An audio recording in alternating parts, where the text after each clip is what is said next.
Okay, sorry, we're back again. Had some stream difficulties. This is not the first time, and it won't be the last. Anyway, so I was asking a question to Majuular. What are your favorite RPGs?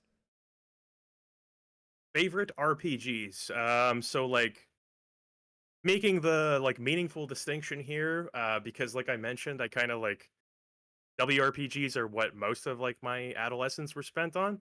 Um, the JRPG that kind of bridges the gap for me between like nostalgia and who I am now would be Chrono Cross, I would say, and probably Chrono Trigger. Uh, Maybe to like not, I don't think it's an inferior game at all, but like Chrono Cross had such a like an aesthetic kind of impact on me when I was younger, and it's one of the few examples of a game where I like remembered it very fondly, and I wasn't monumentally disappointed when I revisited that as an adult. And yeah, in general, I mean, I love like CRPGs, like Planescape, um, Ooh, System Shock 2, stuff that like gives you some level of agency, I guess, and how you kind of approach the character build and the story. So in that way, I guess it's kind of like diametrically opposed to JRPGs. But I find like different reasons to value both of those. awesome. Yeah, Planescape Torment is so good, man. I I Amazing. I often juggle which of those like uh late 90s, early 2000s advanced D&D games I like the most, and it's either between Planescape and Baldur's Gate 1. It's funny enough. Oh, interesting. Baldur's Gate 1. That's usually people go straight for the 2. So 2 is better. It's definitely a better game. I just like something about the openness of 1 just like spoke to me, and it was like the first game, or actually first, I guess, introduction to D&D as a concept that I ever had. okay. So No, it's I like appreciate that. it's I kind of feels have based. in the Sure.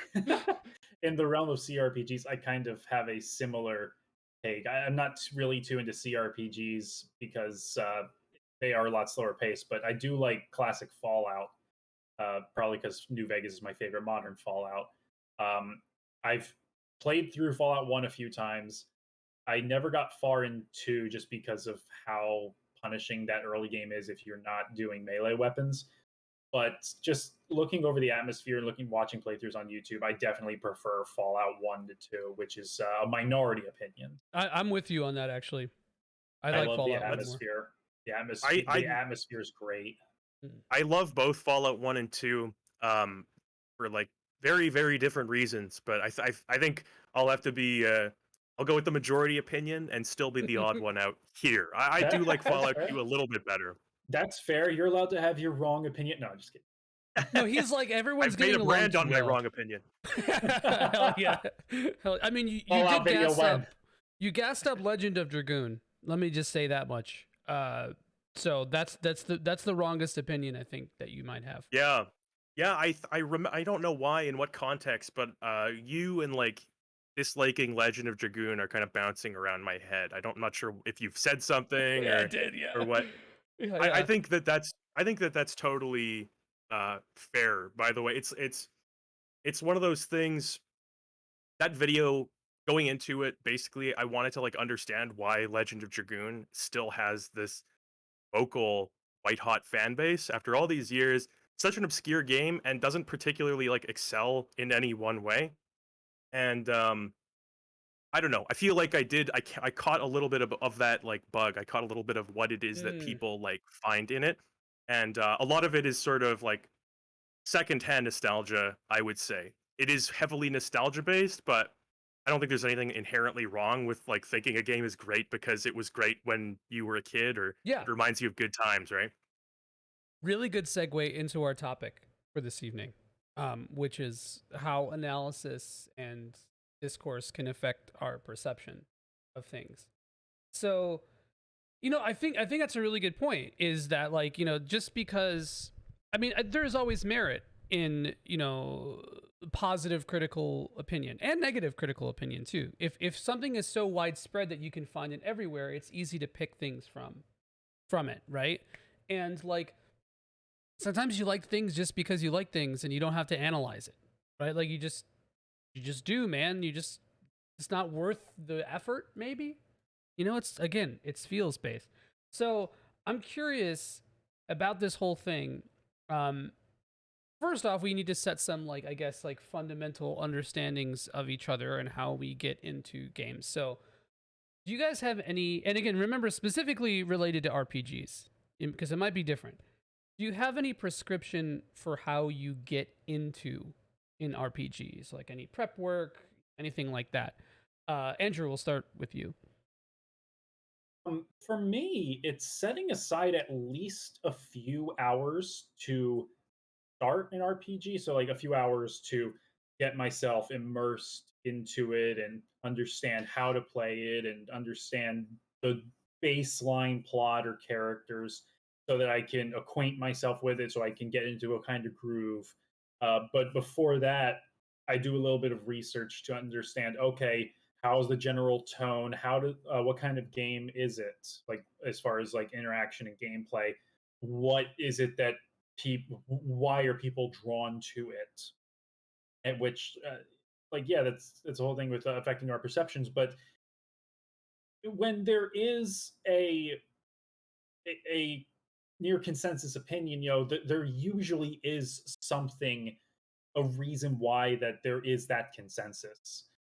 And so as I go through the Final Fantasy series, for example, I go in with these consensus opinions in the back of my mind, but if it's a consensus in regards to the gameplay, like I'll talk about this later, but Final Fantasy 2, attack your own party to level up, blah, blah, blah. Yeah, yeah. It's I like, knew that all was right, gonna. Yeah, well, yeah. like, all right, I understand that that's what people say. That is like what a lot of people parrot, but I'm going to go into it trying to engage with the game on its own terms, like just engaging with it organically before I try out some of the conventional wisdom. And even then, I may not stick with the so-called conventional wisdom in a given game. Final Fantasy VIII would be an example of that, I guess. I knew that FF2 comparison was going to happen, but I think that that's really true, and I think you did a good job of, again, gassing up my kings. I think you did a good job of sort of divorcing public perception of that game while also acknowledging it, right? Like In the Final Fantasy II video. yeah, yeah, because Sure. it didn't really, I guess, overtake what you were talking about, but because that's a really hot topic for people who would, anyone, pretty much anyone who's clicking into that video has probably heard some of that juice about FF2 before. Oh, you hit your own party members. Oh, it doesn't make any sense. So they're going into a video about a game that they may have not played, knowing things that they don't know firsthand. So I think it's like it's a good like baseline or backbone to carry through. So yeah, you did a good job, man. Good job.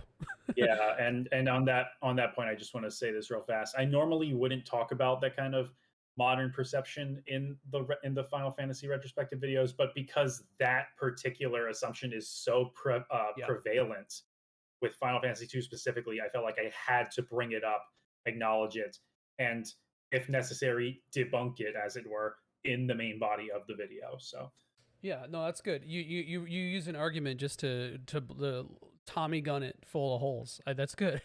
Or maybe leave it. There's a lot of is truth to that too, objectivity to some of those yeah, criticisms. I think too. So there is some truth to it. cool. How about you, Modular? Any kind of like I say prescription, that sounds like a little pejorative, but like any kind of like standards or things that you have in your mind before you start an RPG or while you start it, rather. Um, honestly, no, not really. I'm trying to think like I definitely see where you're coming from with that, and actually that sort of idea of like letting public perception affect like how you think or feel or like especially how you might want to talk about a game as somebody who makes like essays and stuff.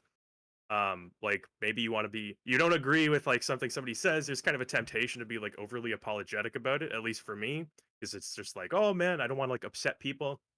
Sometimes you just gotta lay down the law. But I actually like I tend to go into these things as blind as I can, and naturally there's like some games where like the popularity is just like been absorbed by like this video game zeitgeist. Like it's hard to go in completely blind and not talking about public perception with like Final Fantasy VII, you're not gonna like escape that there. Um, but yeah, I find a lot of people.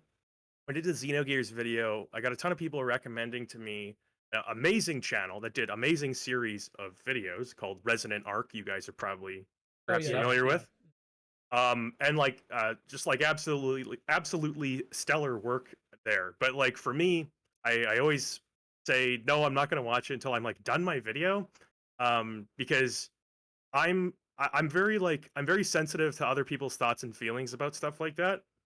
And it constantly puts me in a state where I'm second guessing my own thoughts and feelings about something, wondering if perhaps I've sort of like subconsciously absorbed somebody else's ideas about it. So I like to go in basically as sort of cleanly as possible, not really understanding what I'm getting into. Um, I would say on on a basic level, I agree with the idea of like you got to spend sort of a minimum number of hours when you're just playing a game, not necessarily making a video on it.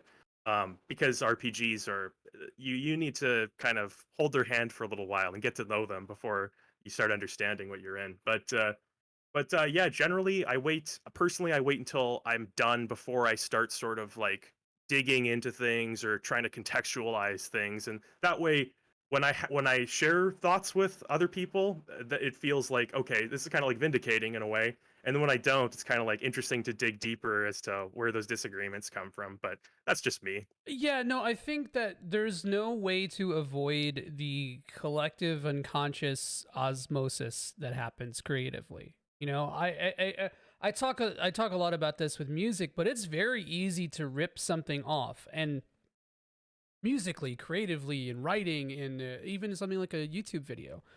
Um, I think we're at the point now in society and culturally where there's just so much information available and so easy to get into stuff and understand it that like you find that like people really aren't that different with their some opinions, you know? Like how many times have you tried to tell a joke and somebody was just about to say it? You know, it happens to me and Super RPG friends all the time.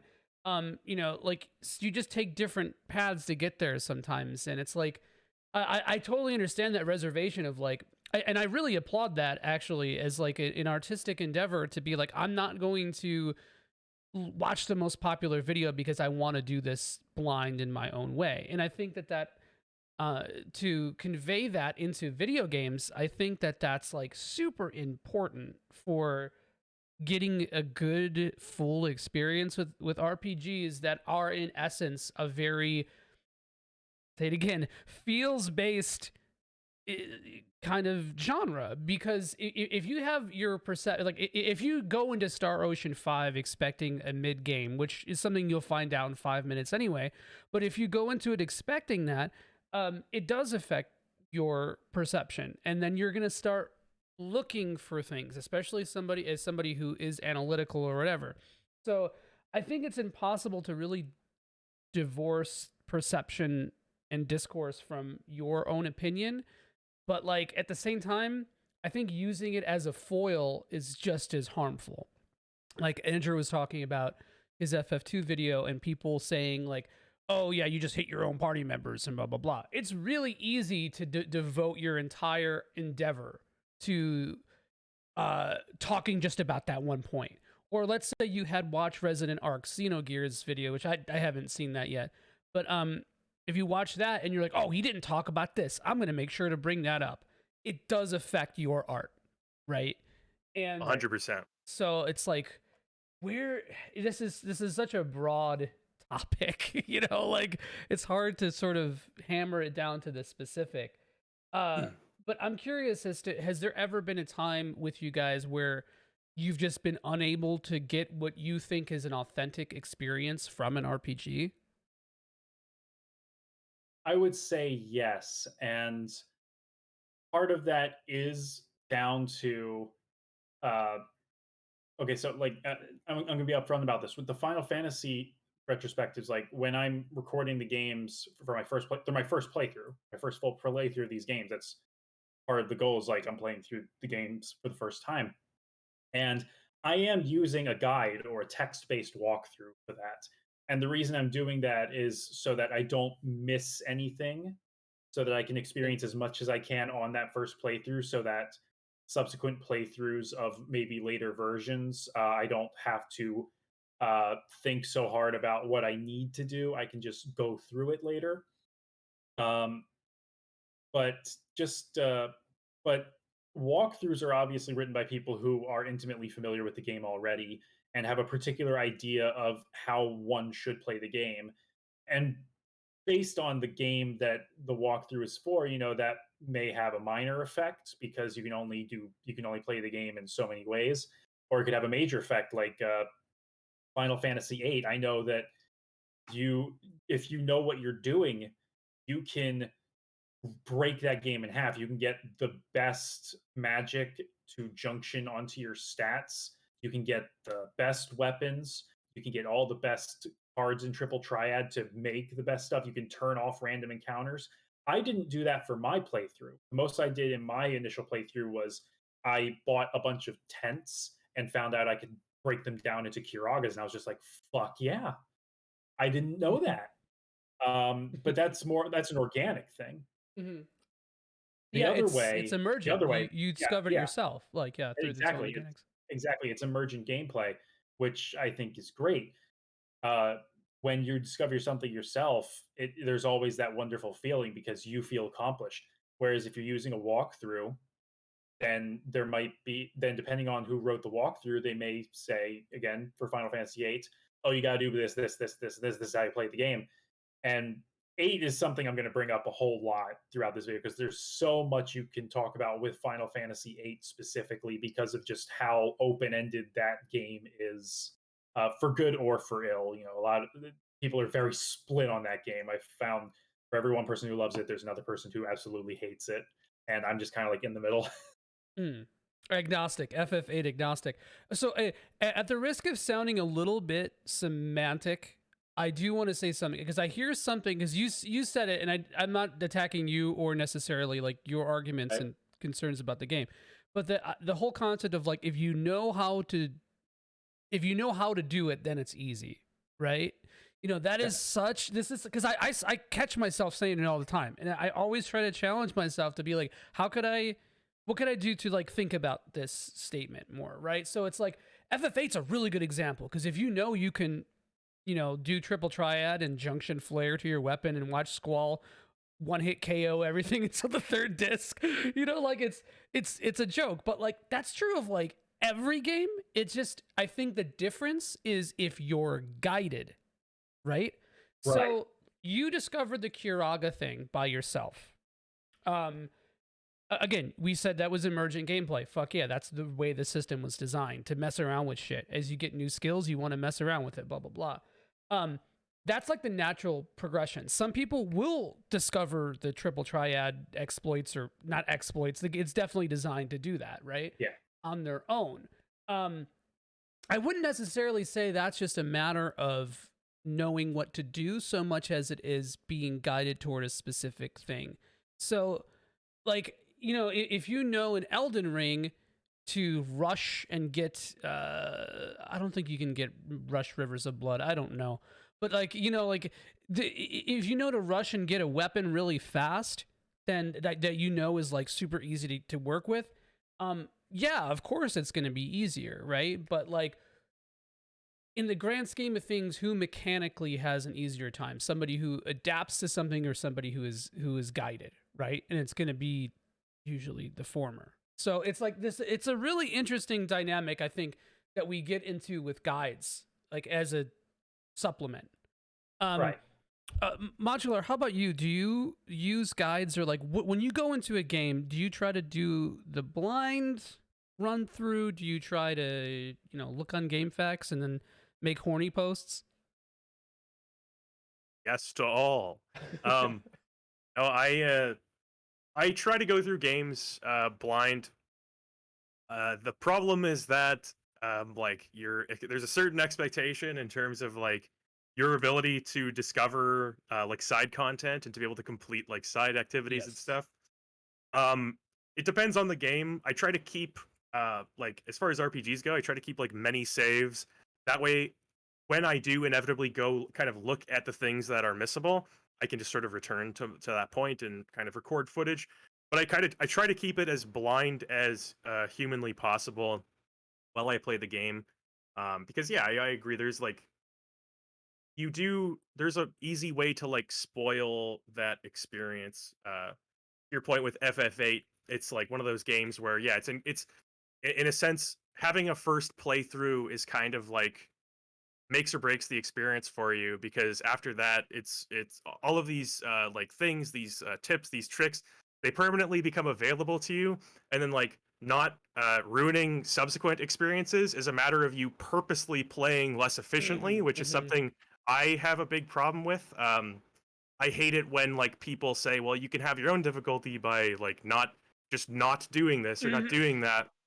Self-imposed difficulty for me doesn't wash. I don't really dig that. So yeah, I Already would said say I that. try to keep Yeah. as blind as possible, but you know, in this position, you do kind of need to take liberties now and then to like make sure you're actually doing the things in the game, right? Yeah, I agree. I agree, and that your point about self-imposed difficulty, I especially agree with, because I feel like if you have to go out of your way to prevent yourself from doing something that mechanically is a core part of the game or is a part of the game that is unrestricted, then you're not really engaging with the intended experience, are you? Like, as much as I love them, Nuzlocks for Pokemon, I love Yeah. Nuzlocks. I think they're a ton of fun. But if you feel like you need to play a Nuzlocke in order to enjoy a Pokemon game at all, you probably just don't enjoy Pokemon. Sure.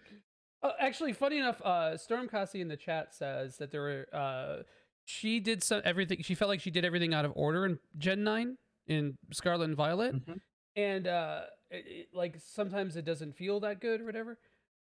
And so did I, but I thought that was the cool part about it, because I ended up doing one of the super late Titans first, and I was like, oh, this boy is thick. This is a thick Same. fucking boy. Same. I hit Great Tusk too early and got my That's what shit I did. kicked That's the in. one I did. Yep, yep. And I think that's fucking awesome that you can do that in games.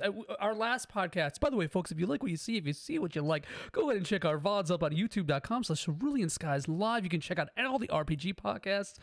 Yeah. If you listen to that, we kind of talked a little bit about the freedom aspect of RPGs and all that kind of stuff. But I really love that concept, and I think it's really cool. But I got a quick question for you guys. Has there Mhm. been a time, as content creators, has there been a time when the quote unquote prescription of content creation has affected the way that you've played a game, both positively or negatively, depending on how you want to answer it? I'll defer to you. You can go ahead here first if you'd like. Um, kind of. I mean, as I play a game for a video, particularly the Final Fantasies, I'll have like a Word document open and I'll take notes. So I'll pause while playing and recording and just like jot down my thoughts. Um, and I try to see everything I can, or I'll like take a moment to and like admire something that maybe I wouldn't consider as much if I was playing organically. Um, but honestly, when I'm recording a game for a video, I am almost certainly just playing it how I would like. Maybe I'm doing a little bit more so I have something to show because there's Yeah, something yeah. I want to talk about I normally wouldn't do in that game. But by and large, the way I approach the game isn't all that different aside of pauses to take notes or whatever. Or most recently, having to take long, unscheduled breaks because of hardware problems. Because this last week, my PS2's DVD laser Oh, gave I out remember this story. while Yeah. recording Final Fantasy Yeah, X. yeah, yeah. And then when I was recording Final Fantasy VIII in the spring, I had to replace the first 3 discs as I was playing because I got locked somewhere. And then I checked the disc wouldn't fully get ripped by image burn. I was like, God damn it! But yeah, Final Fantasy VIII is cursed. That is the moral of the story. I'm not disagreeing, and I love FF8. So, uh, Modular, how about you? Is it like okay? So this is a question for you as well to sort of piggyback on this. As a again, I'll use this term, and I'm sure you're sick of hearing it now, but as a long form content creator, do you think that there is something that's expected of you? Are you expected to play a game in a certain way? Um, I'm kind of of two minds when it comes to that. I would say like when it comes to expectation, one thing I've learned is that like well, I'm like a very I'm very self-conscious while I'm playing. I feel I feel like people will care or will notice about things probably more than they do, which leads me to play like more thoroughly than I perhaps would on my own, which actually is good in some cases. Just going through, I'm just editing my Yakuza 5 video right now. Like, I played that game in a way that ultimately made it more enjoyable because I was aware of the expectation, as opposed to like how I would usually play it, which is like I usually like at a certain point I just get like I try to like do every bullet point thing on the list and then I just get bored of it and start bum rushing the story to get to the end. Mm. Whereas here I'm like I kind of took a more leisurely pace about it and it was a much better experience. Um but yeah, I would say people people don't really like notice as much as you think they do these things. And partially it's because a lot of people consume long form content while they're doing like other shit. Yeah. So like you got it on a second monitor, you're listening to it while doing chores and stuff. Um, and then part of it is just like yeah, people are in it for you, for the words that you're saying, for the experience that you had. And as long as you're not like playing in a way that's like actively detrimental to the experience, or you're making arguments that aren't well supported or unfair, um, people don't really care that much. But yeah, for me personally, I would say honestly, yes, I do. I do play in a little bit more of like a thorough manner, just as to make sure that I don't miss anything. People are going to be like, "How could you miss the wizard sword? It's in level 2, right at the beginning." It's like I don't know, man. I was half in the bag. I'm just kidding. That doesn't happen. Because the wizard, because it's because the wizard sword lets you unlock the Witcher's Gate on level 92 and a Yeah. half. Yeah, no, that's like Sometimes you just can't win. yeah, yeah, no. I mean, there's nothing that you can do that's gonna fully escape the pedantry on the internet, right? Especially Right. as people who put their stuff out there for people to watch and consume. Oh Uh, man, like you yeah, I I've had an seen the experience comments like on that both of your earlier. videos. I've seen what Have happens. you have you seen the comments on like the Final Fantasy video that came up like a few days ago? Someone was giving me crap about saying, "Oh, I played the original Famicom version when I just emulated it because it was the How only dare thing I you? could do." How dare you emulate a game that is so fucking stupid, man? How But could no, I you even think you're getting the actual experience? I got a little too worked up over it. I'll admit that much. dude, sometimes it just happens. You know, it just you just gotta like take it. You know, you just have to give in to the rage. You know, you have to make an exception to your rule just to feel something again. I understand. I get it. That Um, got a little too real at the end. Never read the yeah. comments, but you got to try reading the comments when you're a small channel. I You honestly, reply to those comments, and that's more comments, and you boost yourself in the algorithm. Engagement is good. that is also true. Why my friends who don't even watch my videos will still pop in to like them because they know Right. it helps. Yeah, that's I good. I honestly, like as far as comments go, I once you accept the fact that like a certain percentage of people are just going to be negative, I actually really do like enjoy spending some time scrolling through my comments because like there's obviously like a propensity as a human being to like remember the one negative thing out of 1,000 things total. Um, but like, yeah, like my girlfriend then well, she'll sit like on the couch with me sometimes and just scroll through comments and be like, "Oh, this is so nice. This person said this," and it's like, yeah, like it's there's just like having these like conversations and like having people who like enjoy you enjoying something they like. That's why I love playing games I've never played before. Like when I played Xenogears and having all these people who are just like they feel like it's just like some cool relative is like watching you play a video game. I don't know if you ever had that. Yeah, yeah. No, I know You're what like you mean. I know what you mean. playing a Yeah. game as a kid, yeah, and then like some distant uncle who lives in like Illinois shows up, and he's like, "Oh, this is so cool." He hasn't played a video game since like 1987. So to him, and you're like, "Yeah, you know what? This is cool. I'm gonna start showing him all the cool stuff." And that's kind of like the vibe that I like try to capture. It's like I'm not the greatest at this game, and I'm not gonna like hit every check mark that a super fan wants. But as long as the majority of people can see that I'm like partaking in something that they value, then like that whatever. That's as much of a win as you're ever gonna get on any platform, right? Yeah, it's Yeah. super like it's super gratifying whenever I see on the Final Fantasy 1 videos comments people saying, "I'm a huge super fan of Final Fantasy and I thought I knew everything there was to know and you showed me like 10 things I never knew." Yeah, totally. Hell yeah. Well, that brings me to a point that I had here in the notes about the idea of like social learning or operant conditioning in this context, right? You know, because you go on Twitter and you see again, this is a hypothetical. It's not the truth, but you go on Twitter and you see everybody saying, "Dude, Sonic Frontiers absolutely fucking rips, perfect game, 10 out of 10, blah blah blah," and there's a part of you. Andrew was joking about this earlier, but there's a part of you that like I feel like almost wants to be the contrarian, to be like, well, it can't be that fucking good, right? So you feel like you have to like almost like FOMO, right? Feel personally attacked. Yeah. Wait, Hey, it's me in does high this school. happen to you? I honestly like I try to stay like when it comes to like topics on social media with gaming. I've learned enough just having like lunch with my family and listening to them like hash out like politics at the lunch table. Sometimes Ooh. the greatest like thing you can do as somebody who wants to come across as informed is to just kind of sit things out for a little bit and like let the Yeah, conversation yeah, yeah. take place.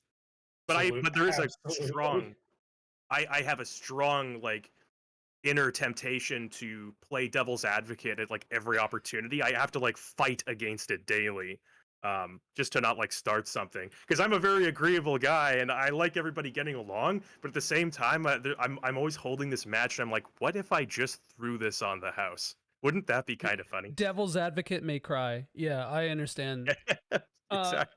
no, I think that yeah, and then like conversely, you know, you just want to play something good, right? Like you know, I was actually funny enough. This is why I got into Romancing Saga because I heard that people were saying it was really good, and I was like, oh, I want like an RPG, an older RPG that I haven't touched to play. I want to try it out, and I did. And because of that, because like I wanted maybe necessarily to be a part of the conversation, but because of social influence and discourse, right? It felt like there was something there that I was missing that I really wanted, you know, and maybe that's a selfish thing or whatever, but I feel like that does affect our perception because if it's something, if we go into it almost expecting that to fill our void in our knowledge, in our whatever, if it's going to hit the spot, you know, I feel like that does affect our perception. If you want a burger is always the best when you want a burger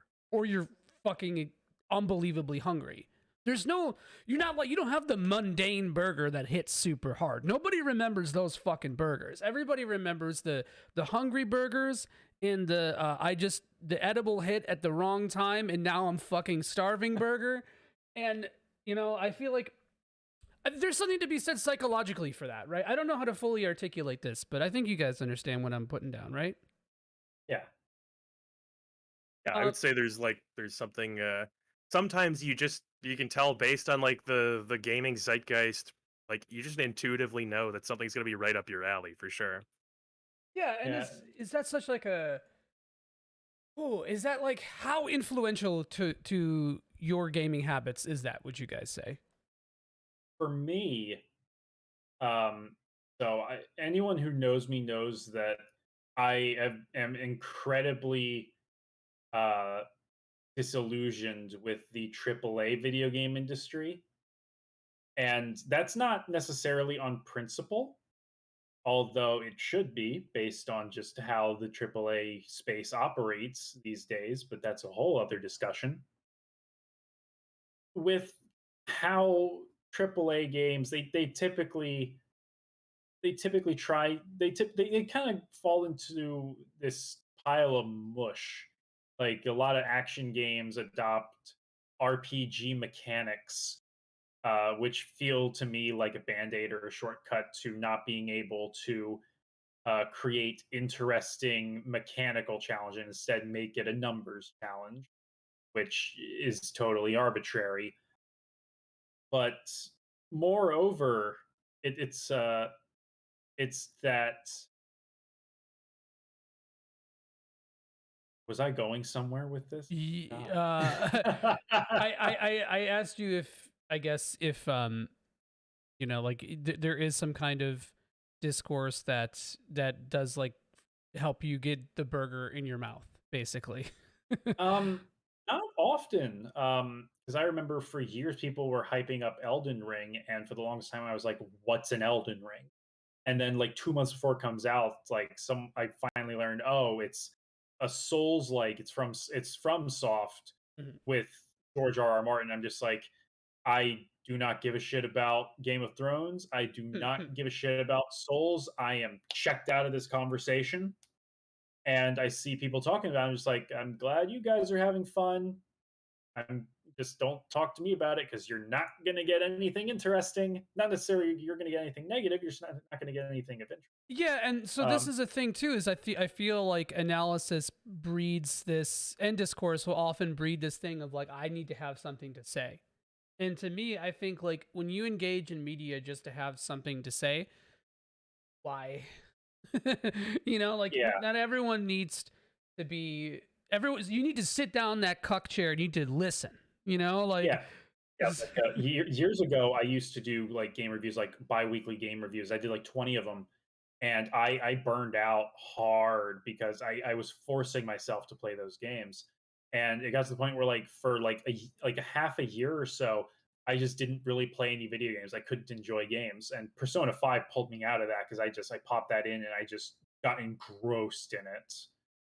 Hmm. Um, so yeah, I agree. It's like I don't buy new games often, like brand new games often, because like it's not even just an interest thing, but it's uh there are so few that catch my attention, and I don't feel like I need to be part of every conversation because not every conversation interests me. Like Or people is were it, talking yeah, or is about you, and it's like I feel like that's something that people like that seeps into difficulty discourse too, and yeah, I hate it.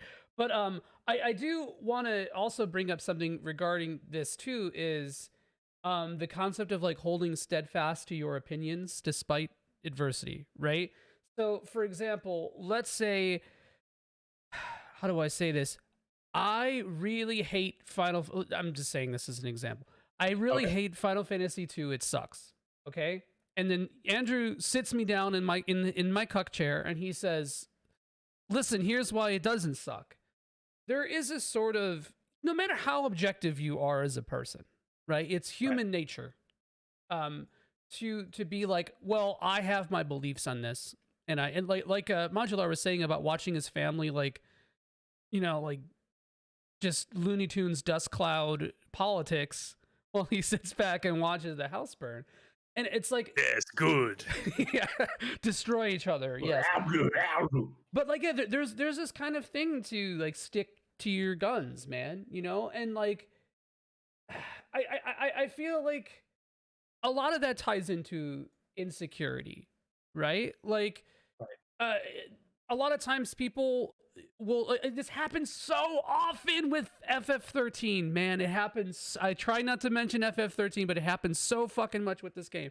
People are like so much on either one side of the fence. It's either like, "Oh, this is the worst game ever. It's a hallway simulator. Let me regurgitate 400 game facts forum posts saying the same shit." And then there's like some horny fucking zoomer who's like, "Bro, it's the fucking best RPG. Let me tell you. You have so much freedom. Like the visuals are absolutely stunning. why are Lightning's a you so queen." right? Yeah, and Like, it's like, have you been on the Final Fantasy subreddit? Like ever No, a because little bit, a long time like ago. it Like, seems like every day there's like at least one thread where someone's like, "Why do people hate Final Fantasy 13? I think it's great," or some variation of that, yeah, and and I'm it's just it's like, that same fucking repetitive cycle, and it yeah, happens with and Souls games. It this is coming from someone who has played like maybe an hour or two of 13 over a decade ago and doesn't really have much of an opinion on it at the moment because of the distance. Mhm. So I can't attest to that, but dear God, it is annoying to hear that repeated over and over Right. and over. And I bring this up because I know you're on the cusp of it too. Well, sort of. And so like I know that's not going to be something that you're going to be able to completely remove yourself from, as we're talking about here. So it's like, I don't know. I feel like people definitely have this tendency to love a six too much, you know? And like, I mean, I see myself doing it too. I sit here and I defend Star Ocean 4 vehemently because people like to disagree with me on that a lot.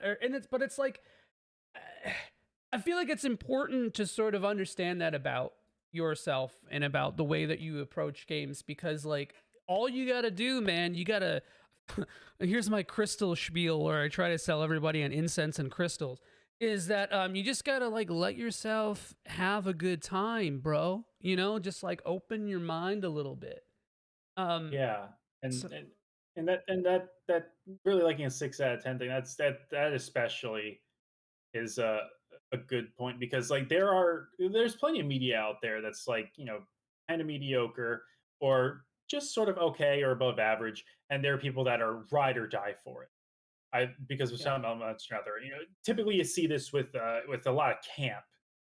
Yeah, oh yeah. And I'm not putting down camp. I'm just using that as an example because it's a really easy example to use, and people will defend it to death and they'll talk it up, and that usually is a direct reaction to uh, critical tepidness or strong negativity lodged towards it. Like, for example, a video I have on the docket for next year, I'm going to do a video about the original Broly movie, Dragon Ball Z, the eighth DBZ movie, because I love that movie to death. I grew up with it. And I have particularly strong attachment to the English dub, especially. Like, I don't care what you say, that soundtrack fucking slaps. That introduced me to some great bands. Like my first vinyl record is Dusu's Aquavita, which had one song from that in that movie. Great album, by the way. Definitely check it out. And so, yeah, that video, in a sense, is going to be me defending a 6 out of 10 on some metrics. Mhm. I've seen people call that movie mid, but I think it's like the best of the original 13 DBZ movies. No fucking shame. But on the games front, like I love Freak Style for the PS2. Never played I'm Have you looking it heard of up it? right now. I gotta It's know. it's Freak with two it. E's. Freak with two E's. It's all one word. Freak? It Yeah, Freak Style. Like I like it for its aesthetic. I like it for its soundtrack. Um, it's the song that you hear all the time in it is called "Slip Away" by Dry Cell, and the album art's gonna probably stick with you a bit just because like that's funny, that's something. But like I will defend that game to death, not because it's great, Well, but because I love it. it's a motocross racing game, and it's your duty as a native Floridian to defend I am this. not a native Floridian. I'm from Philly. Oh, my bad. Very, As a very quick Philly to correct transplant. you. Yeah. My cousin who lives in Jersey, he was about to go pro in motocross, like at the turn of the decade. That is a Jersey thing too. Yes, it's very big there. I swear. And I'm Interesting. generalizing, but You're um, fine. You're fine. I don't associate with that side of the family. Make all the jokes you want. yeah, yeah. Fuck Andrew's family too. You know, That's what I say. yeah, exactly. Let them fight among That is themselves. what I say, unironically. Modular, I got a question for you, man. Rating scales. Because I have a question further about this. How do you feel about this? Do you rate games? Do you have some kind of system in place? Would you ever describe a game as a 6 out of 10? I personally, like, in my videos, I've never used a rating scale. Um, for the type of video that I do, I'm generally opposed to that kind of thing because Yeah. I don't know. To me, it feels better to kind of sum things up with a little miniature essay within the video. But that's just me. I definitely do see like the utility in rating scales and things like that. Like absolutely for like, especially if you're talking about like you're the type of person who's doing like every new game that comes out and you're constantly having to review like AAA releases. Certainly there's a time and a place for that, and like just the term 6 out of 10, even like taking away the literal meaning in it, there is like an inherent value in that because everybody kind of knows what you're talking about when you use it. But yeah, personally I don't use it just because I don't know, for the types of games I've done, it's a little bit too reductive for me. Yeah, yeah. And this is another CS inside joke, but we say arbitrary and reductive to anything that, like, has sort of utility in that sense. Like, but Arbitrary, reductive, esoteric. yeah, yeah, yeah, obtuse. Yeah, throw around a bunch of words, but no, it's I do I think I mean I love rating things. I like making tier lists. It's fun, but like Yeah, top it's tens are a only great time. yeah, and it's cool, but like you can't be too rigid about it, right? Because if like you can't be like, oh well, I put Halo 2 over Halo 3, like I mean, yeah, you might prefer one over the other, but like After my own heart. yeah, Halo 2 is the best one, by the way. It Yeah, is. but It fucking is. 4 is close. 4 is close. But like so like Oh, this okay, okay. yeah, yeah, I know. In terms of story, I agree. But like yeah, so you have these kind of they're all they are is like heuristics, right? Like there's always more there should be more nuance. Some people no, they exist solely as number ratings. If you write for Pitchfork Media, that's usually probably your way of understanding and like incorporating critical thought. Why But I write like for Torch Media. that's okay. But like yeah, so I don't think there's anything inherently bad about it, but I'm wondering like if it that concept just is sort of poison in a lot of ways, especially if you're doing some kind of analysis content specifically, because if you make a video on what's the game, Crisis Core remastered, right? And you're like, I think I'm giving that a 7 out of 10. I'm gonna stick with that. It goes back to this holding steadfast, to your number. You're always gonna lean back on that number, and things are too fluid for that, man. You can't just ice up. I don't know. Yeah. No, I hear where you're coming from there, and that's why I think like there is definitely like a distinction to be made between people who are making like longer kind of this like newer YouTube industry of like super long analysis videos and like your IGNs and your game spots and everything like that. Um which is why I say I see the utility in it, and like as a consumer friendly way basically to convey like quality in the most objective way you can.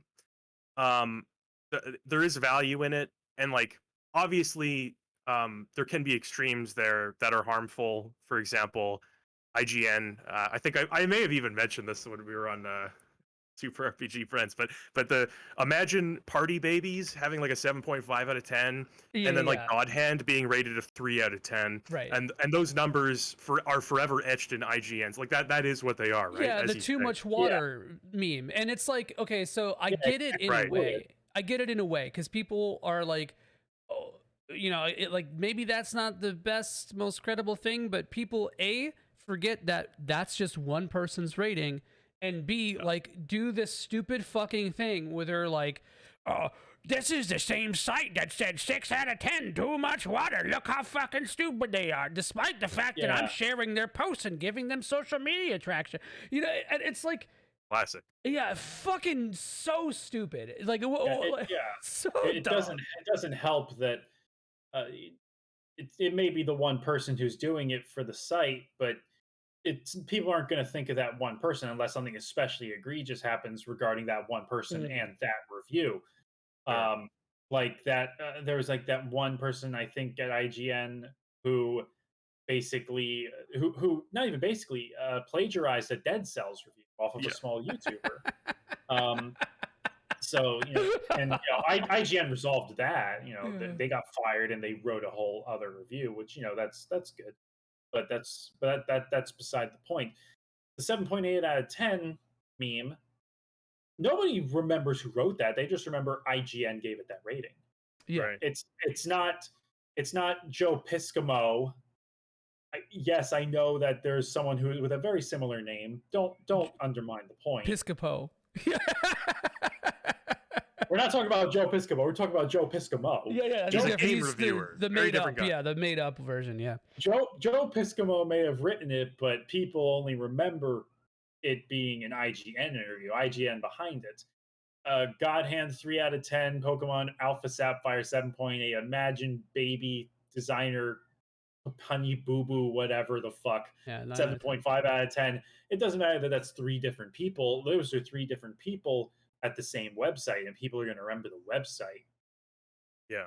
No, and I would just add that like that's why for the type of like reviews, and I think like more it's becoming more popular. People are more gravitating towards like the long form stuff because video games I don't think are reviewable quite in the same way as like a movie is or something. And like not to like diminish at all, like obviously film is just an entirely different art form. I got a coaster that says as much on my wall. It literally says that. I mean, it says degree of Bachelor of Arts film. I guess that's close enough. Yeah. Oh, there you go. There you go. I'm suddenly very underqualified to say anything from here on out. No, you're good. But no, I just for people who just love video games and love to like talk about the experience of playing them and share that with people. I don't think most people's brains aren't really wired in a way where you can assign a numerical value to that. So I don't think it's very useful in those cases. Yeah. It's kind of like, sorry, go ahead. No, you finish. Okay, I was just gonna say like the master pizza chef. Let's talk. Do a little IGN comparison here. The master pizza chef has made an amazing Michelin 3-star pizza. It takes the dough 96 hours to rise, and he gets his ingredients. He ships them from Naples, and it's all magnificent stuff. But if he wants to run like a functional business and make consumers happy and basically like be able to operate in this world, he needs to cut some corners in certain places. He needs to say it's not actually worth the like extreme amount of work and the extreme amount of like the problems I'm putting myself through to make this. You need to be able to make like a more consumer friendly pizza, right? And that's what those like review scores. That's what they are. That's consumer friendly pizza. There's nothing wrong with having Domino's. It's probably better to support your local pizzeria and like have like a really good quality pie.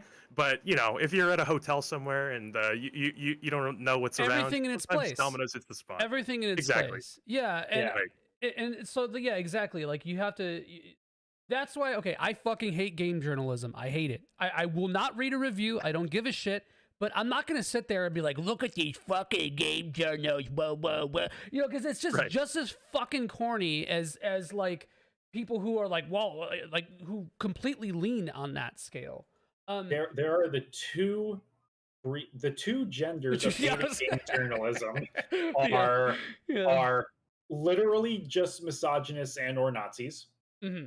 And people who actually recognize that game journalist outlets are basically just an extension of marketing arm for large publishers.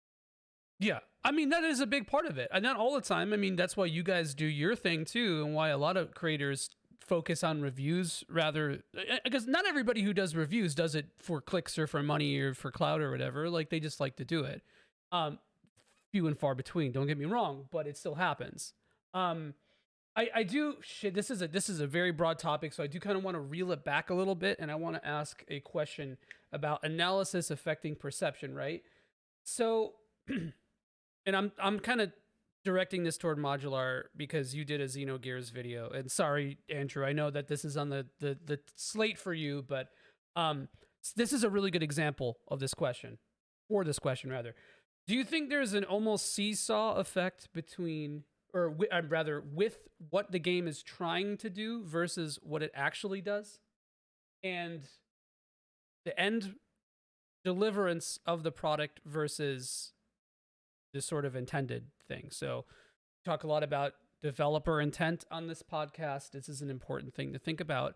So think about Xenogears, for example. Think about how many people have made 3+ hour long videos on Xenogears. Think about how many like 4 a.m. conversations about like Jungian psychology and even like Jacques Lacan, have happened because is it Jacques? I don't remember. Lacan. It's French. Whatever. Fuck it. They don't. Is that? I just like. Hold on. Is that his first name? I'm adding. Yeah, you got it. You got it. It is Jacques. Okay. I am officially adding Xenogears to the list. Jacques. Funny you mentioned stuff like that. That's what I'm doing for Final Fantasy VI. Hell yeah. So yeah, not those specific things, but same vein. But yeah, so the idea of like the actual product versus what you can glean from it. So Xenogears, for those who don't know or who, I'm not going to spoil anything, but Xenogears is a very flawed game, like in terms of an experience, right? There are things that are described in the game that don't really make sense. Some stats don't work. There's a couple weird issues, the insane game balance, the whole second disc dilemma about it, being mostly text-based. So, like, despite all those things, Xenogears to me is, like, one of the best games ever made. There is this element of giving it the pass, right, in a way, right, because your analysis leads that openness, right? So, is there a seesaw effect between what the game is actually trying to do and what the product delivers, Majuular? Yeah, I would say, like, I know exactly what you mean here. Xenogears might be the most apt example of a lot. There definitely can be, and like, as to whether or not that ultimately like makes a difference for you is going to be very, very individual. And like, as much as when I make a video on Xenogears or Legend of Dragoon or something, I get kind of swept away in the immediate fan base and their kind of perception of things. You have to acknowledge that whether or not the intention was different, 99.9% of people that will have played or touched this game, they don't actually give a shit about that. What they care about. Exactly, right. It takes a certain kind of person to actually like care enough to do research on a video game, right? To some people, that idea itself is kind of outrageous. But like, I think that it contextualizes and kind of frames things in a way where it's really hard to not look at it a different way if you know, right? Like, if I'm playing Xenogears with all of this stuff in mind, naturally, my experience is going to be a little bit different than like somebody who just kind of bought it in like 1998 or whatever and is playing it blind, because like all of this stuff is contextualized for me. It's probably easier to forgive, and a lot of this stuff is probably subconscious on some level. But I guess the question is like, how forgiving of a person are you, and how much can you sort of enjoy something based on the intent versus the action, right? Yeah. I think it makes for an interesting conversation at the very least. Yeah, at first, you're getting a lot of Majuular comments in the chat. Great. Yeah. So in case if you can thank us for that one, I'm not going to apologize because there's nothing to apologize for. Also, Six said that you love a glass of milk at 78 degrees warm, and I'm a big fan of that. Hold on, I'm Canadian. Let me look this up. Fuck. Hold on. Wait, hold on. Give me a sec. Hold on. Okay, I won't tell you. 25. Yeah, 25 something. Well, I don't know what though. It would be 26, but yeah, 25. 25.55. Okay, cool. Wow, that's pretty impressive. I used to have to do conversions all the time, and I just learned the thing, and I try to do it in my head in the most like. It's like 5/9 minus 32. Yeah. I have like my math is ISO fields based. I took I took physics in high school for for 1 year, but we went through like over a dozen teachers because of just like circumstance. Like they kept having to leave. And oh man, by the end, like before we got the last one, the principal came in before class and expressed his frustration about it because we weren't really learning much. And then the last teacher that we had basically just for homework the night before the test gave us the test. Well, physics is feels based, so it's very down to your own Not interpretation. a kid, no. Physics. No, no, no. So like, okay, warm glass of milk. I feel like this does apply to Xenogears in a way because the milk Jalar factor is especially high with that game because it touches on a lot of very personal topics, right? So even if you don't, I guess, are in the rare camp who actually explores stuff like very actively, like searches YouTube and looks up videos or buys the perfect works book, which is over here somewhere. Like Cool. even if you're one of those, even if you're not one of those people, there's going to be something about that game that like resonates with you, whether or not you care about all the subtext in it, you know? Yeah. And I think that like uh, there's that adage I always fucking think of is that like, sometimes I think it's from House of Leaves, I believe. But like you can sit there and you can analyze the whale in Moby Dick, right? And you can say, oh, this is representative of this, blah, blah, blah, blah, blah. And this is a philosophy 101 touchstone. But you can do that, but sometimes the whale is just a fucking whale, bro. Right. And like, yeah, it's cool to like be like, oh, the whale did this, but you could glean whatever you want from it, and that's awesome. But I think sometimes you can get so in the weeds with something that it starts to lose its meaning and it becomes this weird, like, chimeric construction of like your own biases with what other people want you to have. And I feel like that's I thought this topic would be really interesting for you both because that's something that you always have to deal with when you make analyses is that, right? How to slay the chimera in the room. Yeah, and like with the Final Fantasy 3 video in particular, I had to like really I kind of had to confront that because I kind of centered that video around how Final Fantasy 3 was in a sense a product of grief Yeah. because for those who don't know, Hironobu Sakaguchi's mother died during the development of that game, and while it's often attributed that her death and his grieving was the impetus for Final Fantasy VII, that is that's been kind of misconstrued from a PlayStation Magazine interview about Final Fantasy VII, where Sakaguchi said, "Oh yeah, she died during development of Final Fantasy III," which here in North America, Final Fantasy III was what we called Final Fantasy VI. Oh So yeah. yeah, The lovely. the implication there that a lot of people gleaned was, oh, it was during the most recent game before Seven that she died, and people kind of ran with it from there. And it's true that he did dwell on those feelings to kind of outline Seven, but in the throes of it, he was still working on Final Fantasy III when she died. And I saw that there was death everywhere. And I was looking at all this and I kind of like was framing it in the context of grieving, of mourning, of finding meaning in life as well as death.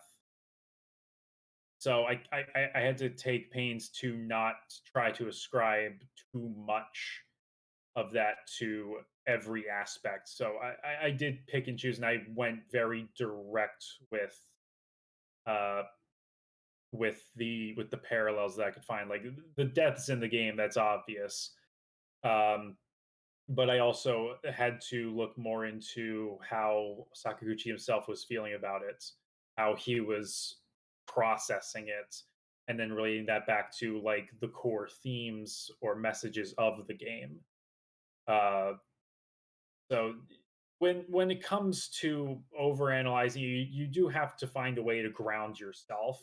You you have to find whenever you feel like you're reaching, go cycle back to the really basic, easily identifiable stuff that ties back to that, and see how much of a sort of like Occam's razor. logical.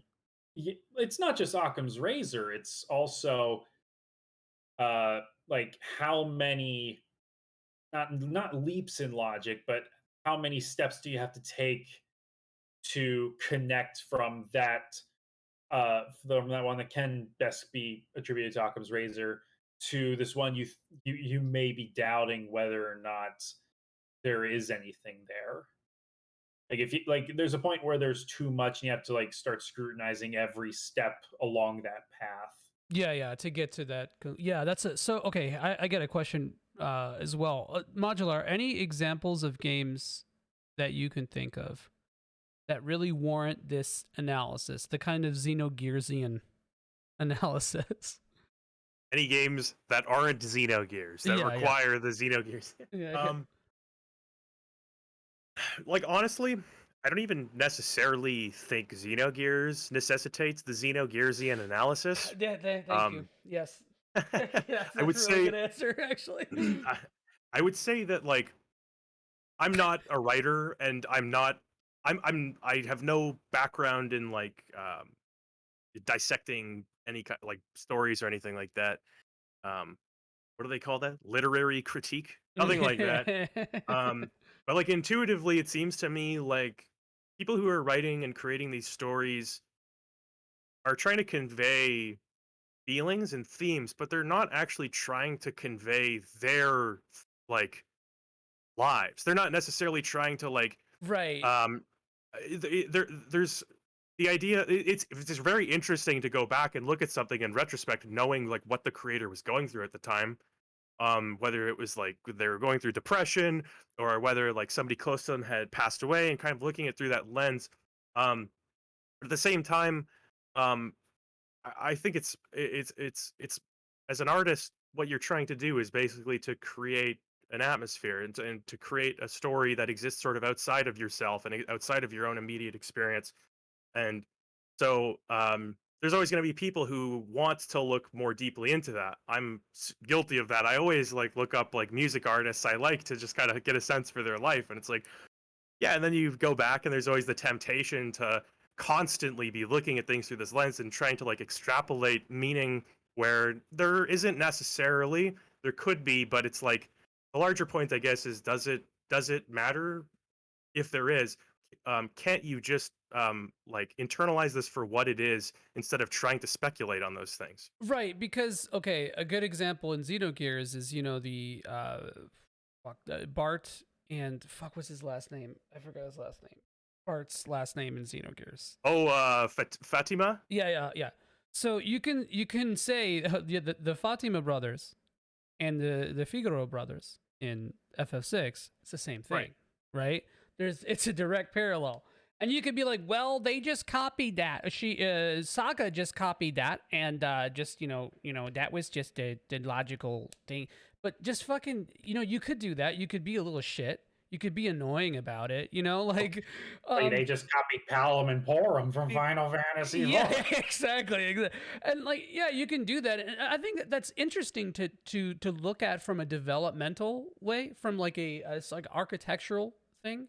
But also remember that games are products unlike anything else. Just like a film is a product. It's at the end of the day something that is sold and needs to meet a certain audience, regardless of how artistic and lofty the ambitions of the developers might be. So, Right. like sometimes we've used this word a lot this podcast, but I think it's really accurate. Is utility. There is utility in whether it be creative recycling or just like a further extrapolation of ideas or whatever. And sometimes that matches up a little bit with um, our personal or emotive responses to the media that we are consuming. And And recycling can be used as a tool of expedience. It can be used for shorthand. Like for example, in Disney's Hercules, when young Hercules goes to the Temple of Zeus for guidance, he gets on his knees and puts his hands together and prays like a Christian. A Greek would not have done that, but because this would be made for a Western audience, presumably a predominantly Christian audience, the audience would associate that action, that body language, with piety.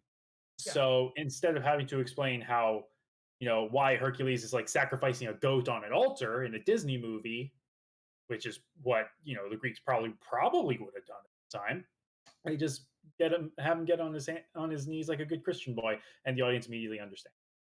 Yes. And I don't always think that that's a bad thing, right? Like, so you could argue, oh, this person didn't do their cultural homework, blah, blah, blah, that it's anachronistic. But it's also like a fucking piece of art. Just, maybe that term is loaded for Hercules, but like, For Disney in general. yeah. But like, I mean, sometimes you have to tell the story. There's an urgency there. Yeah, exactly. There's. I think that gets. Oh boy, canon. Andrew, you and I talked about this before. Canon nerds, that's a big thing. Yeah.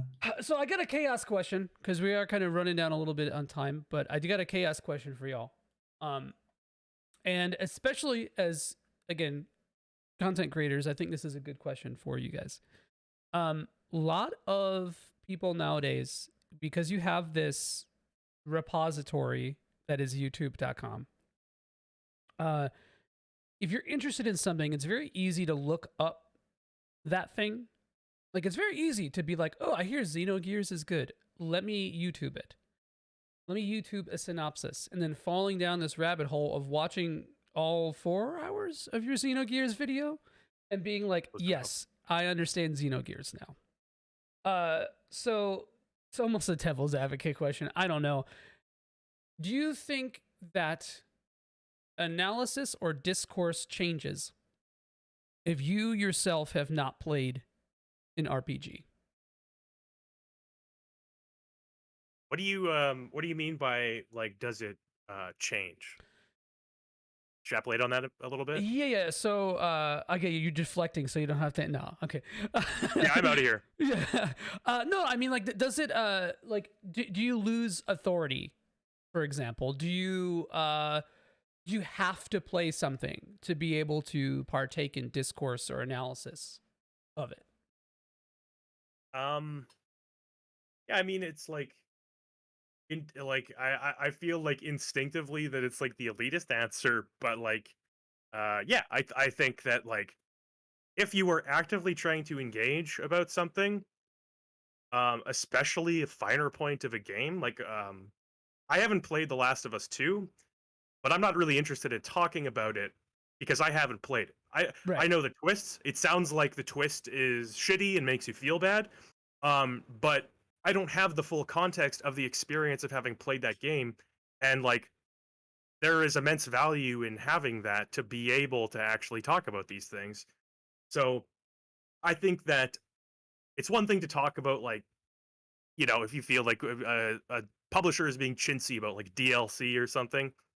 But it's another thing altogether to kind of like one thing about a character from an RPG and you think, oh, that game's a piece of shit because this doesn't make sense that the character acts like this, and it's like you really do need the full context of having played a game because it's such a multi-sensory experience compared to like anything else, right?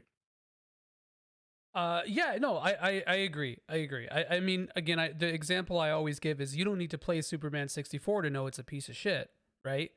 But Sure, like yeah. there's a certain experience that only comes, or there's a certain perspective that only comes from experience. I don't need that person telling me why Superman 64 is a piece of shit. Yeah, I believe that there's accuracy in that opinion, but like at the same time, it's like if I actually like want to understand why it's a piece of shit, there's probably somebody much more qualified to answer that question. Such a good answer to that. Yes, I agree. And Shell did in the chat here. She did say the perfect answer to this question is that if you've not played a game, well, I guess you simplified the question, but to me, it's the answer. If you have not played the game, maybe don't jump into like the Looney Tunes dust cloud of discourse about it, right? Yeah, So for sure. Andrew, how about you, man? I'm sure you have an I opinion on think this. I think it depends. If it's a matter of talking about the game holistically, then yeah, you absolutely need to have played it and experienced it in order to be able to wade into that cesspool. Um, but when discussing like aspects of a story of a game's story or characters, I don't think you need to have necessarily played the game. You need to like find a way to see the relevant parts of it. Like I'm going to use Final Fantasy 13 as an example, even though I haven't played it. Go figure. Um, Lightning is a divisive character. There are people who love Lightning. There are people that hate Lightning. I think you can have an opinion on Lightning without having played the game at all, just by watching all the cutscenes that feature her and cutscenes that uh, feature characters talking about her uh, to get so you can get a firm idea of who that character is. And Lightning is the protagonist of 13. I think it's fair to say that she's on all the marketing, and I think she's the most prominent one. I'm talking about like just 13, Mhm. not 13 Yeah, 2, yeah, yeah. or obviously Lightning Returns. I think there is something to be said for watching somebody play an entire game or watching a very story heavy game, all of the cutscenes. I do think there is like validity in that too, being able to Ex- contribute. Oh yeah, exactly. totally, totally. Yeah, I didn't mean to, and that's the thing too, is that like video games now are so fucking ubiquitous. There's so many. And like it's impossible to play every game ever. Like my girlfriend played Eastward, right? I'll play Eastward one day, I'm sure, but like I pretty much lived vicariously through that experience, watching her play it, helping her figure stuff out on stream, etc., etc.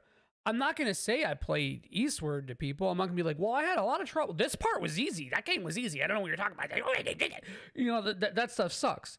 But I don't think there's anything wrong with necessarily, experiencing a game through the lens of somebody else, as long as you keep your discourse and discussion around that, around that Yeah. context.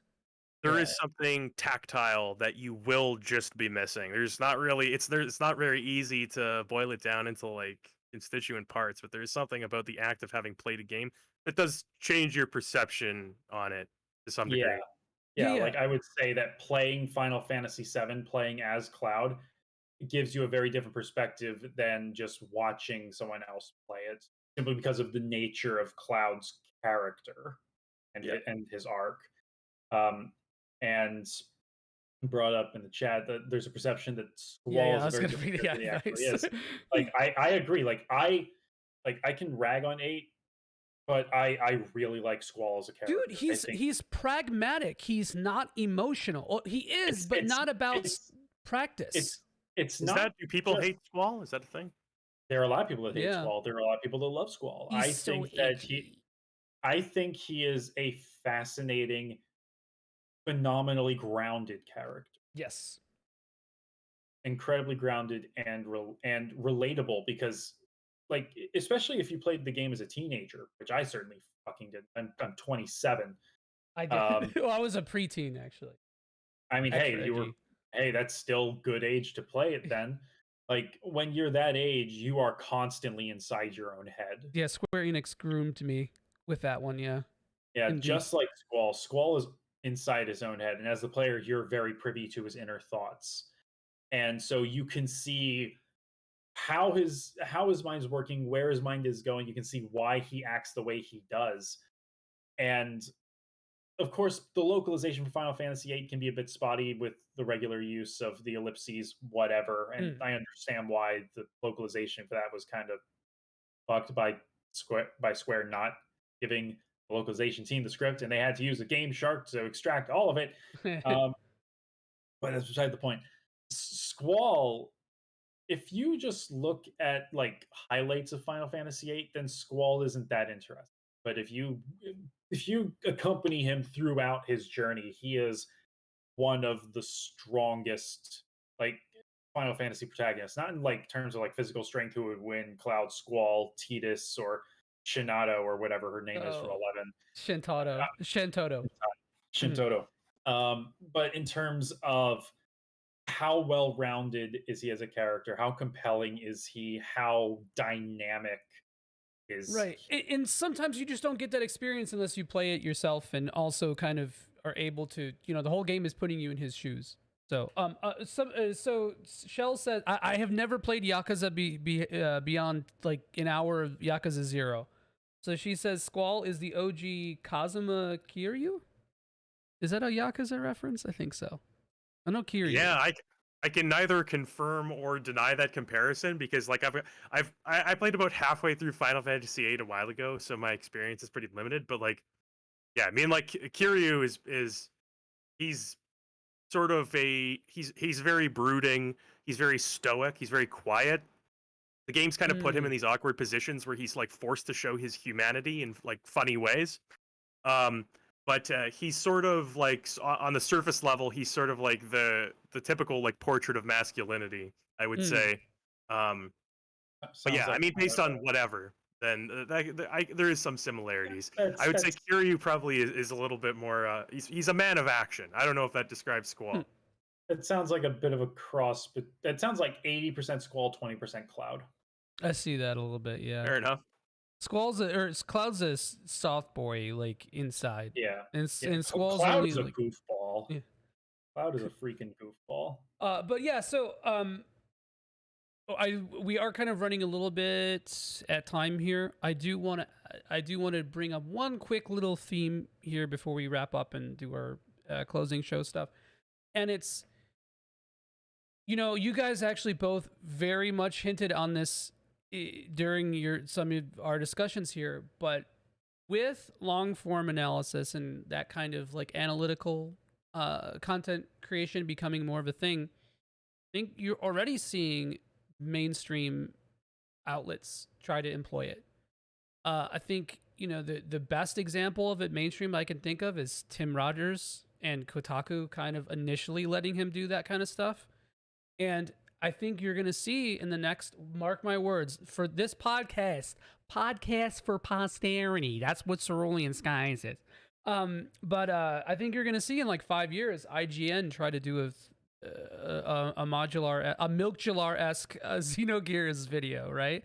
Oh man, perish the thought. Yeah, what's the dude who did the Castlevania retrospective? I played a video game. I finished a video game. Yeah, that was so good. But like stuff like Amazing. that too. That's gonna be. I feel like mainstream outlets are gonna start to do this, and then you're gonna see a sort of like watering down of a lot of these concepts.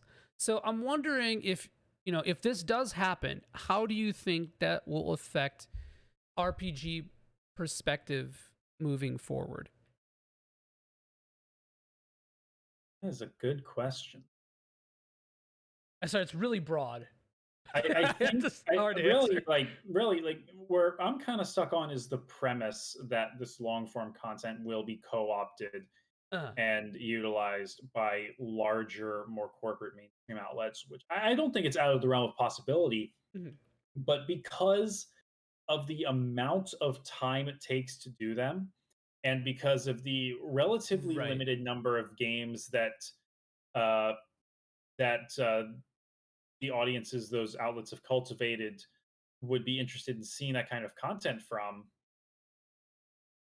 I don't think it's as likely as you might think that they might do. They'll experiment with it. They'll be like, there'll be an IGN long form analysis of Final Fantasy VII to test the Yeah. waters, which Right. is misguided because of just how Final Fantasy VII is a dead horse.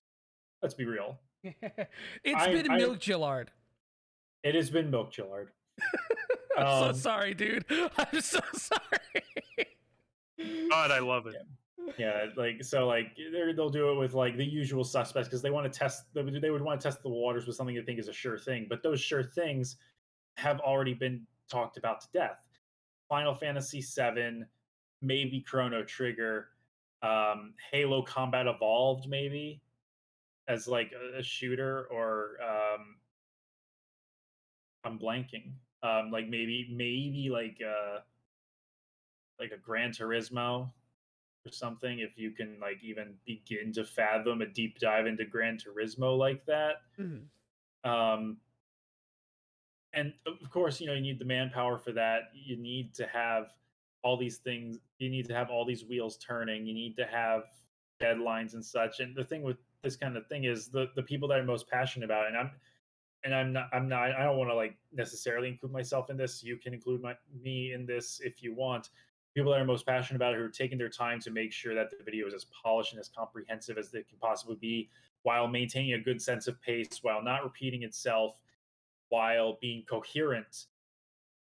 It takes a lot of time, and you're going to go through multiple drafts of a script. Things are going to get moved around. Things are going to be discovered during later processes and have to be re-edited in a way that feels natural.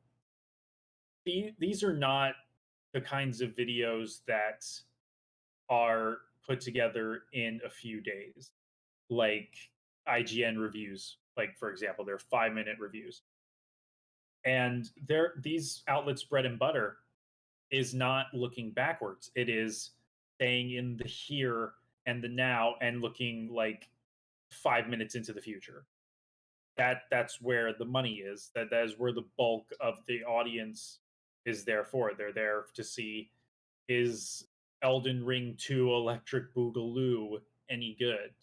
They're not here to see, oh, I want to see IGN editor number 247B's take on The Legend of Zelda Ocarina of Time. I'm going to sit here for 3 hours and listen. Right, right, right. Uh, Yeah. Modular, how about you? Any thoughts on that?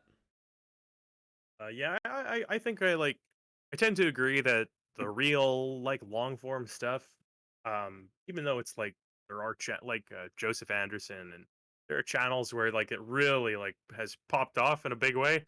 It still like represents a pretty niche slice of the market. I think there's always going to be a need for people who could convey ideas in a very quick, snappy way for people who actually like are interested in just knowing the very surface level of stuff. But like at the same time, I do agree that like the IGN format for doing game reviews probably is reaching a point where most people see it as obsolete in certain cases. Um, I think of a happy medium being something like ACG, if you guys are familiar.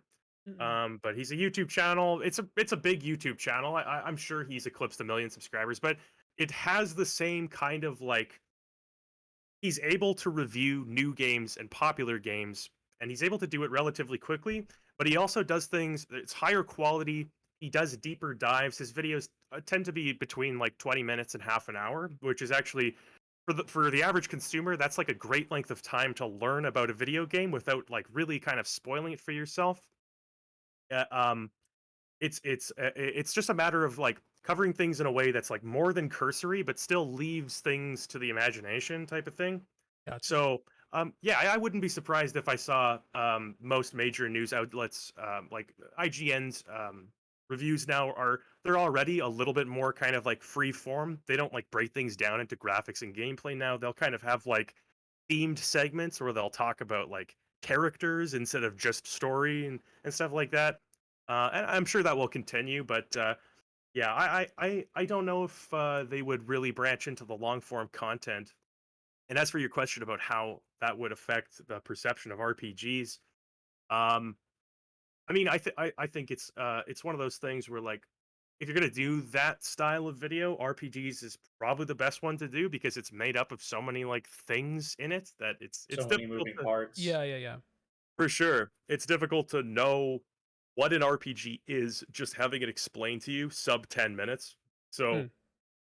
So yeah, I don't know. RPGs I think are kind of fated to never like grow beyond a certain level Hmm. of like the gaming audience, just by virtue of the fact that it requires like more of an investment that a lot of people aren't interested in making when it comes to just relaxing after work and playing video games. Right. I Yeah, mean, the exception is like obviously Pokemon, right? Like yeah, Oh, of stuff like course, that. But yeah, yeah. I That for think sure. that that's pretty accurate. Yeah. that and there's at least with like classic and JRPGs, there's the aversion to turn-based combat because they Right. just can't wrap their heads around abstraction. Like I have a friend who wanted to buy the Final Fantasy VII remake, and I told him like, dude, just play the original. Just play the original. He's like, the graphics look like shit, and I hate turn-based combat. and that's just the only response. It's like, man, you're missing out.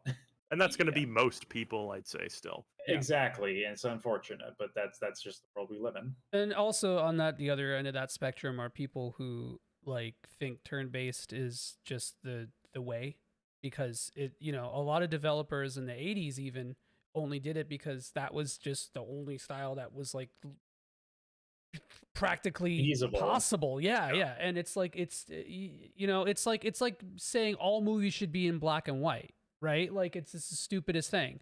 It's Right. like as technology advances, things change. It doesn't mean that like a movie can't come out now and be in black and white and be the best black and white movie ever made, right? That's not saying that. But like, yeah, I mean, there's always you have to people who prescribe too much to one kind of thing, I think, end up really hurting yourself. And I think that's kind of the thesis of everything we've said tonight, is the idea of like trying to break down our prescriptivism, right? And trying to challenge our own thoughts and how we analyze things and how that does affect our perceptions. So I think this was a lot of fun, and I really appreciate both of you guys coming on here. I'm sorry if we're cutting you guys off a little bit, but yeah, thank you guys so much. I appreciate y'all sticking through all the fucking technical issues that I knew it was gonna happen. At least it happened early.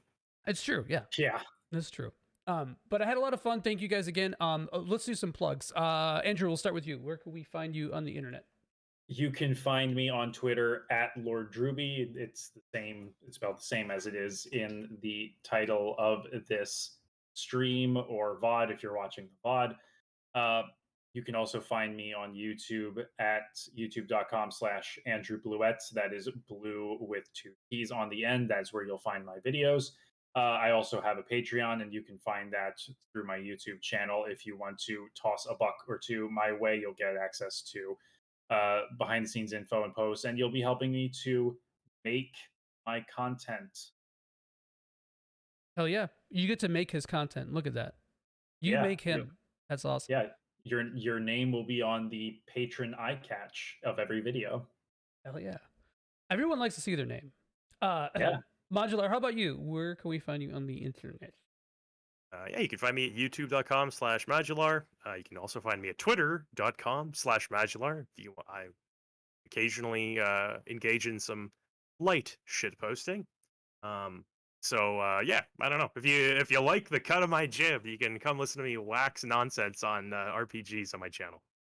I'm definitely gonna listen to you wax off about RPGs on your channel. And speaking of waxing off, that's exactly what we're gonna... I wanted to say wax lyrically, but that's not what you said. It worked out better this way, Yeah, personally. yeah. But yeah, thank you guys. Whack you off, okay? No, well, Sounds great. That's for the Patreon. Let's go. I'm flexible. Let's go 96. You know how hard it is to get to Florida from where I am? Do you know how hard I am about the idea of you getting to Florida? I can't even imagine. Oh I really can't. Anyway, thank you guys for the chaos. Thanks, chat, for hanging around. I'm gonna. My friend is playing Red Dead Redemption right now, so we're gonna shoot him a raid. His name is also Andrew. What a There can coincidence. be only one. What a coincidence. But yeah, Wednesdays at 7 p.m. Eastern Standard Time is usually when we do this RPG podcast. You can find all our stuff on YouTube, on Spotify, all the good links. Follow us on Twitter, twitter.com/HeroinskyTM. And thanks again, y'all. We have Super RPG Friends tomorrow. We're continuing Final Fantasy VII, and it's going to be a lot of fun. So thank you very much, and we will see you next week. Cheers, everybody. Bye.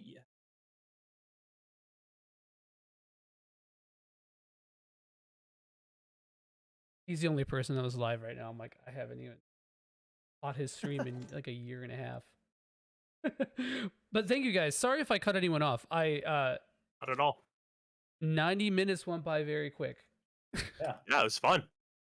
Yeah, I think keeps going by fast whenever I'm on.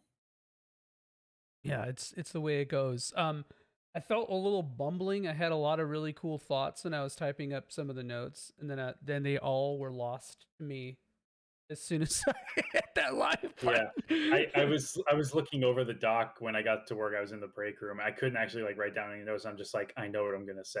I know it by heart. And I saw like under the examples for like social discourse under Sonic Frontiers, you had an example for Halo 2 being the best multiplayer. I'm just like, man, that hits. Because among my friend group that we all love Halo, I'm the only one who's like ride or die for Halo 2. And they're all just like, nah, fuck Halo. Jank as shit. I don't It's like understand, dude, because they didn't play it. You know, like I don't think well, anyone. one of them did, but he's just like, nah, man, Halo Combat evolved. Everyone, all the others, like they got started with Halo 3.